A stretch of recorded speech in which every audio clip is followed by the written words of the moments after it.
Okay, so picture this. It's the middle of World War II, and deep in the shadows, a top-secret mission is underway. It's codenamed Project Y, and its goal? To build a weapon so powerful, so revolutionary, it would completely redefine warfare and shift the balance of power on Earth forever. And what they built? Well, it was a device that could unleash the energy of 20,000 tons of TNT in a single, blinding flash. We're not just talking about a bigger bomb here. This was like harnessing a new force of nature for the very first time. And when that power was first unleashed on the city of Hiroshima, the result was devastating. A study after the bombing described a scene that words can barely capture. I mean, the human cost was just staggering, on a scale that no one had ever seen before. Which brings us to the big question we're tackling today. How on earth did a project this massive, a project that employed as many people as the entire US auto industry at the time, stay a complete secret? What did it take to pull that off?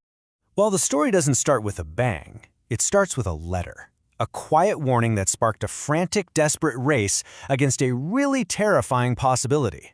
And you can see just how fast this all happened. It all kicked off in 1939 when none other than Albert Einstein sent a letter to President Roosevelt warning him that Nazi Germany might be trying to build an atomic weapon.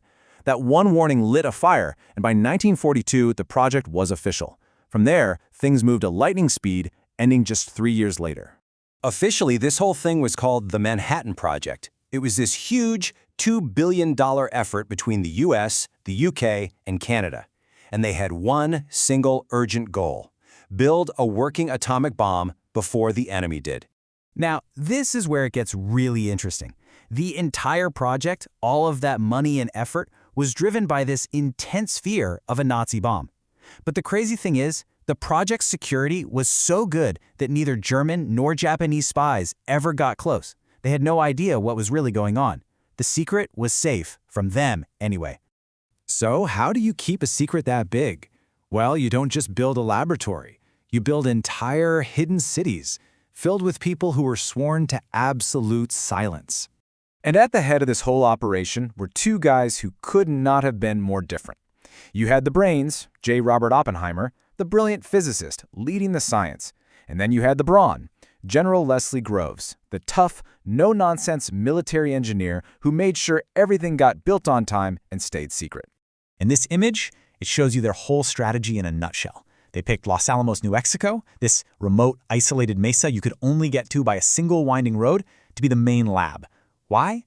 Two reasons: secrecy and safety. Now, get ready for this number, because the scale of this secret world is just mind-blowing. At its peak, the Manhattan Project employed 130,000 people. Think about that. You're trying to manage a workforce the size of the entire American auto industry, and almost none of them can know what they're actually building. It's insane. And life inside these secret towns, it was completely controlled.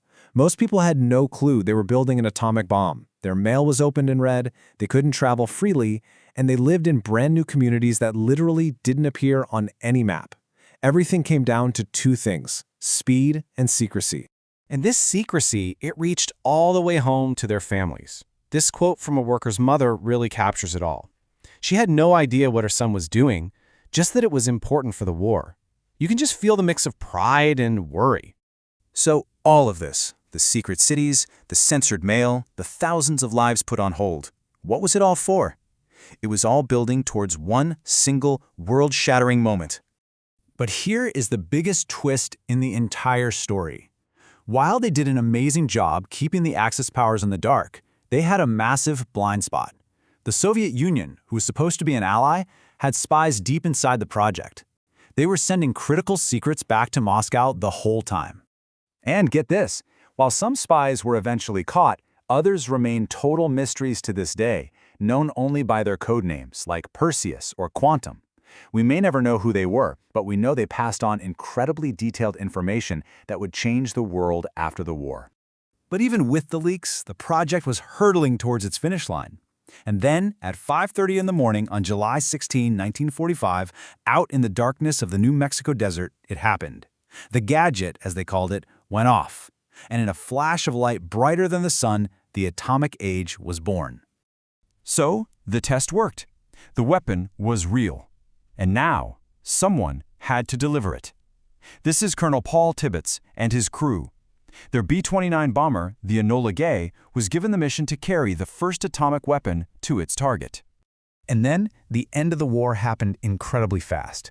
On August 6th, the first bomb, Little Boy, was dropped on Hiroshima. Just 2 days later, the Soviets declared war on Japan. And the very next day, a second bomb, Fat Man, was dropped on Nagasaki. It was all over in a matter of days. The destruction it's just hard to put into words. The initial blasts were horrific enough, but the numbers kept climbing for years because of radiation sickness. In the end, it's estimated that as many as 200,000 people died in Hiroshima and 140,000 in Nagasaki. So the bombs did end World War II. But the secret of Project Ya was finally out, and that secret would cast a very long shadow over the rest of history. For a very brief moment, the United States was the only nuclear superpower on the planet.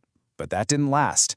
Thanks to those spies, the Soviet Union tested their own bomb just 4 years later. And that kicked off a totally new kind of conflict, the Cold War. Suddenly, the world was trapped in a terrifying standoff, an insane arms race built on the threat of mutual assured destruction. You have to imagine what it was like for the average person. When President Truman announced the news, people were just stunned. This whole secret world was revealed overnight. News reports at the time captured that feeling of awe and absolute terror, wondering if science had just created a monster it couldn't control. And that's the question that still hangs over the Manhattan Project today. On one hand, you have the argument that it ended the deadliest war in human history, maybe saving millions of lives that would have been lost in an invasion of Japan. But on the other hand, it unleashed a power that has held the world hostage ever since. It was a devil's bargain, a secret that, once told,